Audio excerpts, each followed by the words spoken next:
26 November संविधान दिवस म्हणून आपण मोठ्या जल्लोषाने साजरा करत येतो. खऱ्या अर्थाने तो फक्त संविधान दिवस नाही, तर मी म्हणतो माझ्या मते तो स्वातंत्र्य दिवस सुद्धा आहे आपल्यासाठी.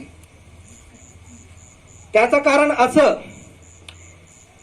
15 ऑगस्ट 1947 साली आपल्याला भारत देशाला स्वातंत्र्य तर मिळालंच, पण त्याच्या दुसऱ्या दिवशी 16 ऑगस्ट 1947 रोजी मुंबईच्या आझाद मैदानावर अण्णाभाऊ साठे म्हणतात, ये आजादी झूठी है, देश की जनता रूठी है.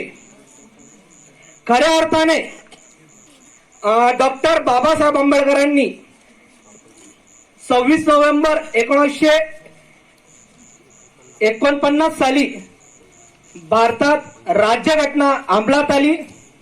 त्यावेळेपासून आपण सगळा वंचित घटक, दलित, आदिवासी सगळे जे बहुजन आहेत त्या दिवशी आपण खऱ्या अर्थाने स्वतंत्र झालो आहोत.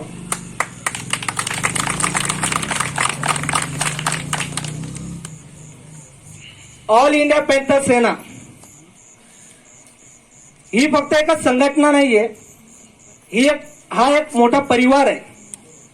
महाराष्ट्रभरात अन्याय, अत्याचार, शोषित, पीडित अशांना न्याय मिळवून देणं आणि खऱ्या आरोपींना त्यांना ती होणारी शिक्षा ही त्यांना देणं आणि पीडितांना न्याय मिळवून देणं, हे काम महाराष्ट्रभर ऑल इंडिया पॅंथर सेनेचे राष्ट्रीय अध्यक्ष दीपकभाई केदार महाराष्ट्रभर पिंजून काढतायत आणि महाराष्ट्रभर ते लढा देत आहे.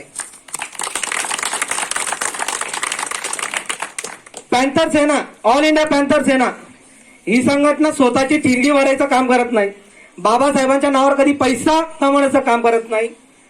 या संघटनेचा उद्देश प्रस्थापितांपासून, राजसत्तेपासून, जातीवादी सरकार जे आहे ते त्यांच्यापासून वंचित, शोषित, पीडित, अनुसूचित जाती, अनुसूचित जमाती, भटक्या विमुक्त जाती यांचा प्रश्न सोडवण्याचं काम